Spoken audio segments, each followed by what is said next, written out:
Hey there, welcome to First Look. Sorry, no bonus anything at the end of this one. This is just going to be as God intended, so to speak. Anyway, welcome to this week, and so this time I get to do, I'm still in the story of Moses, or back into the story of Moses. And this time I get to do something a little more, an interesting kind of perspective. You'll see what I mean in a minute. First, I do want to also say, again, a big thanks to everyone who was kind of there to make sure that everything went exactly the way it was supposed to go on the Sunday that I had COVID. And so I'm glad to finally be past that experience and out in the world again and not wearing a mask everywhere I go and all that kind of fun stuff. So, this week we're doing the part of the story that we know really well, which is where Moses takes the people from Egypt out into the wilderness, with the famous march through, there we go, the famous march through the Red Sea. And there's lots of different kinds of perspectives to take on that, but I think I wanted to start with, the classic, obvious view, which is one of freedom and liberation.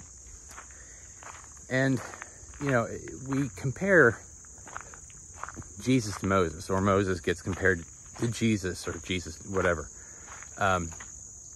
We do that.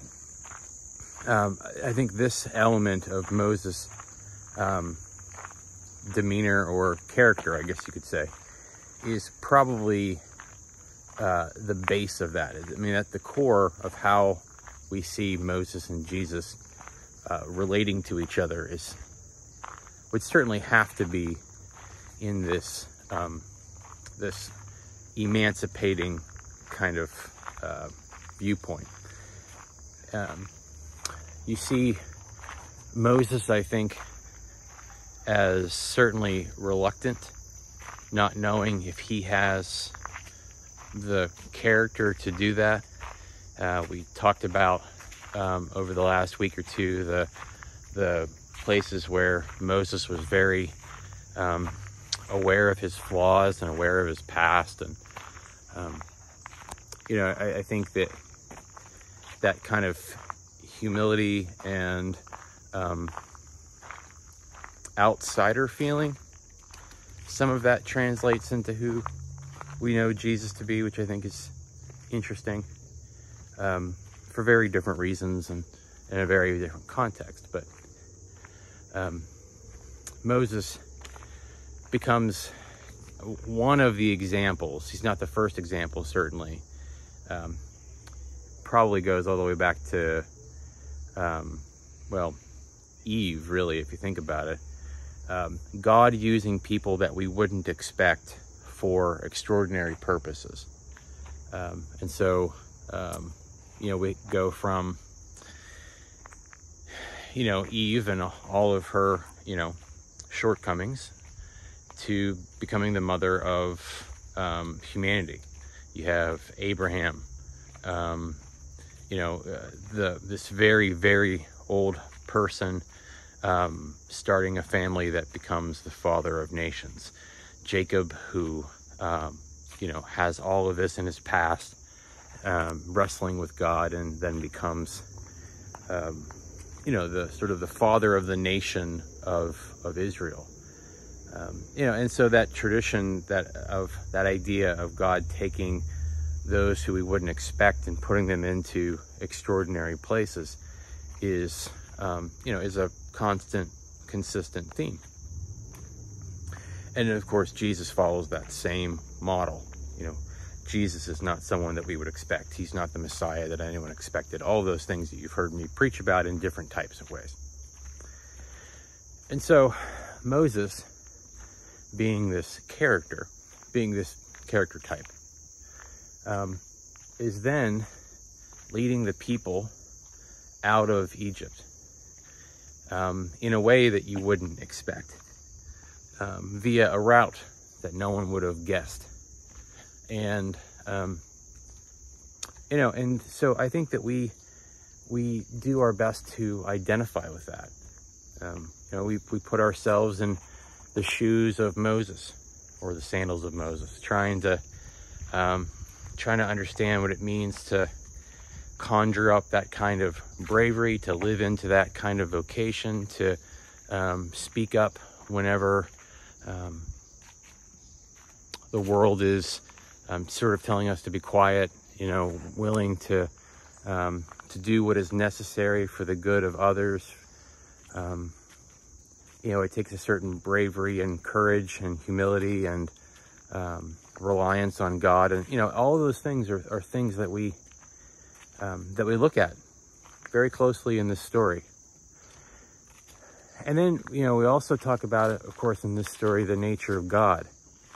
The nature of God as one who chooses those who the world wouldn't expect, and that God knows who we are much better than we know who we are, and that God makes a way when there is no way. And it's a lesson in how we rely on the goodness and mercy and strength of God. And those are all really excellent things to be talking about and be thinking about, because they're all huge parts of the lessons of this story. Speaking about lessons of a story, I got to this point in my path the last time and I almost got run over by a couple of people, so I'm going to turn back here and kind of make a loop. But I did want to read the story while I'm pausing here for a minute. This is Exodus 14. You've probably already turned to somewhere close to this story. And it's 19 through 31. So that's what we're going to be reading here today. The angel of God, who was going before the Israelite army, moved and went behind them. So they're already on their way. And the pillar of cloud moved from in front of them and took its place behind them. It came between the army of Egypt and the army of Israel. And so the cloud was there with the darkness, and it lit up the night. One did not come near the other all night. Then Moses stretched out his hand over the sea, and the Lord drove the sea back by a strong east wind all night, and turned the sea into dry land, and the waters were divided. The Israelites went into the sea on dry ground, the waters forming a wall for them on their right and on their left, and the Egyptians pursued and went into the sea after them, all the Pharaoh's horses, chariots, and chariot drivers. At the morning watch, the Lord in the pillar of fire and cloud looked down upon the Egyptian army and threw the Egyptian army into panic. He clogged their chariot wheels so that they turned with difficulty. And the Egyptians said, "Let us flee from the Israelites, for the Lord is fighting for them against Egypt." Pause for a second here. Then the Lord said to Moses, "Stretch out your hand over the sea so the water may come back upon the Egyptians, upon their chariots and chariot drivers." So Moses stretched out his hand over the sea, and at the dawn the sea returned to its normal depth. As the Egyptians fled before it, the Lord tossed the Egyptians into the sea, and the waters returned and covered the chariots and the chariot drivers and the entire army of Pharaoh that had followed them into the sea. Not one of them remained. But the Israelites walked on dry ground through the sea, the waters forming a wall for them on the right and on the left. Thus the Lord saved Israel that day from the Egyptians, and Israel saw the Egyptians dead on the seashore. Israel saw the great work that the Lord did against the Egyptians, so the people feared the Lord and believed in the Lord and his servant Moses.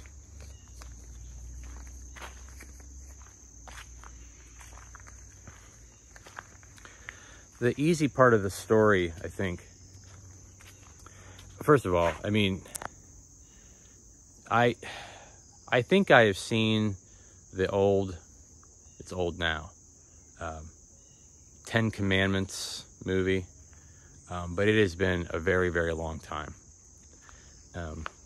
And I think there's been at least one remake, which I'll need to see, I'm sure. But you can see why, Hollywood would think of this scene as film worthy. It's really, you really can't even get your head around it. How big and massive all of this would have been. It's really kind of overwhelming to think about. But we see it's a lot like the story of Noah, where we think about the animals and we think about the kind of scene where, the rain and the animals and the saving of Noah's family and the waters and then of course the dove comes and the rainbow, and that's the way we kind of view the story. And there's this whole carnage part that we sort of skip over, that all of these victims of flood and how many would have been lost, and what that would have done to Noah and his family, and the tragedy of the flood, I think is the part that we skip over intentionally because it's too much for us to think about, and then we don't know what to do with it, and then we kind of try to manage our feelings, but then we try to get back to the part where God is gracious to Noah, and the promise and covenant that comes along with the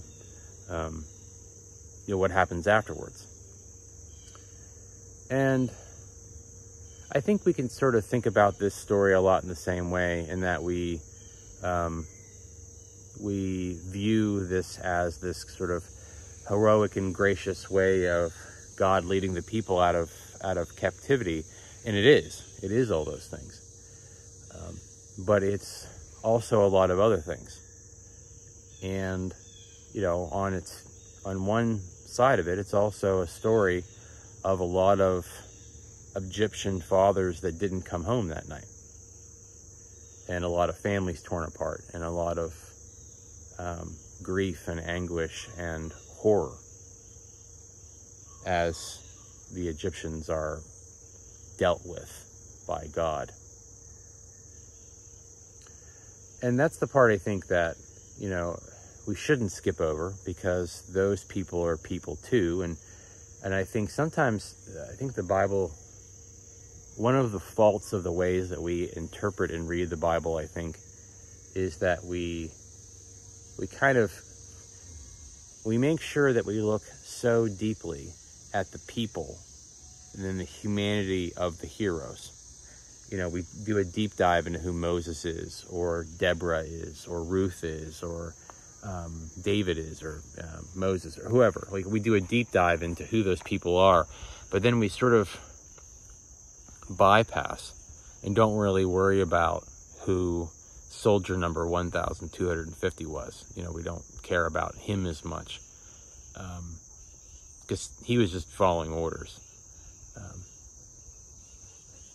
And so, of course, I found my way into a path here, so I'm going to talk for a second and then keep going once I get past these two folks. So give me just 1 second. Talk amongst yourselves for a minute. Read the scripture again.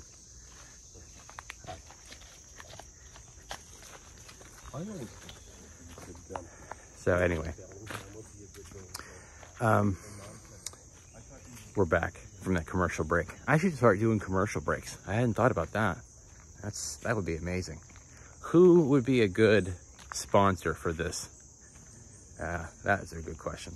Anyway, so my point is not to try for us to feel bad or feel sorry for Egypt or anything like that specifically, but just to sort of recognize the humanity in war and strife, and the ways that sometimes we skip over the tragic parts to get to the parts that we like.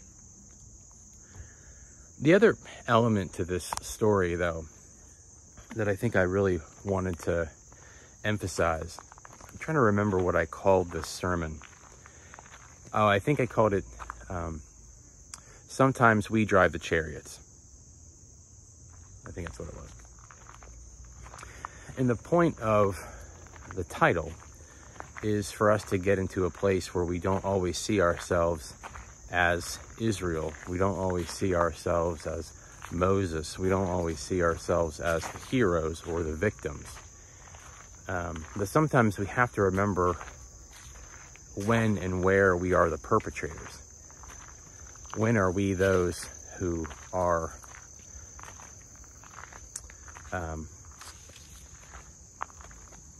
going against or trying to squash revolution or change? Or when do we tell people who are asking for a little bit more freedom that it's not their time, or they can't do it like that, or they're being too violent, or they're being too impatient, or whatever. And that's the part, I think, of the story that I wanted to spend a little time talking about and thinking about. Because we do put ourselves, I put myself into the category of the people who are doing it right, who are doing it the way it's supposed to happen, who are either can be or want to be or are following the rules or following God's plan, or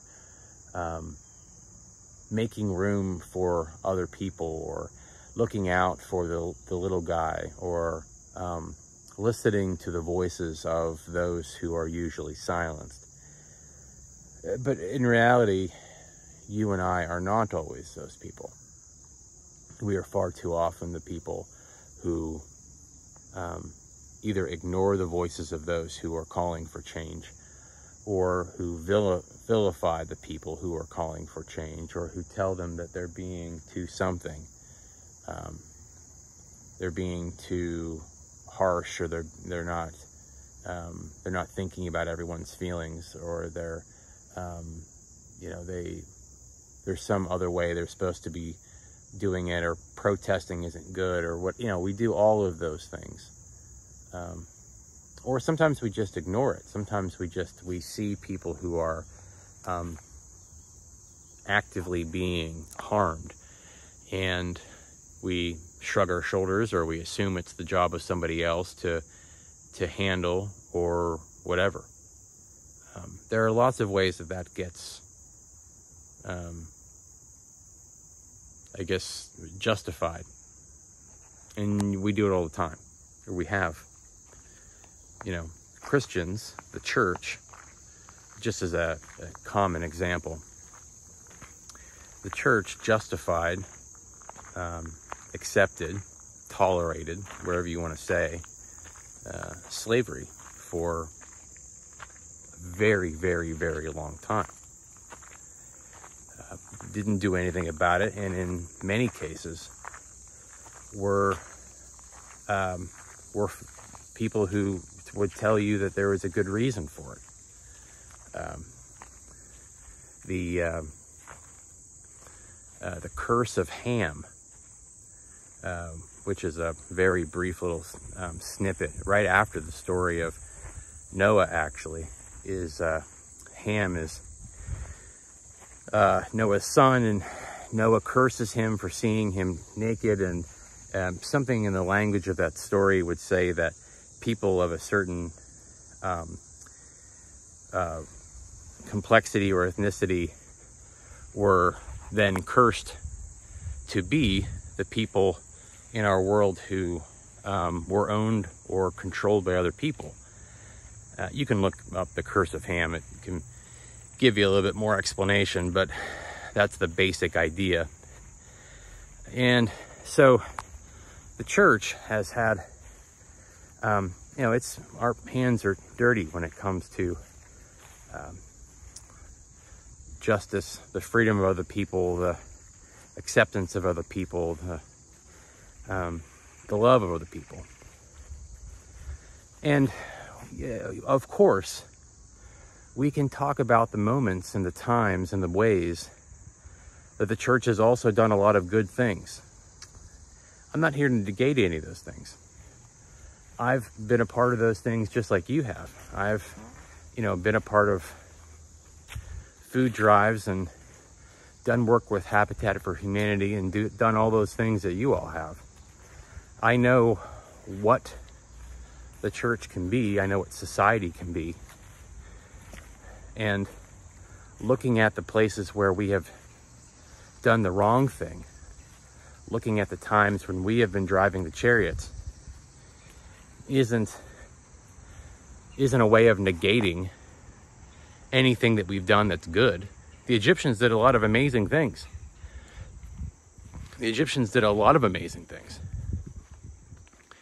Pyramids and art and science and literature and amazing things. But that doesn't mean that they still weren't out there driving the chariots.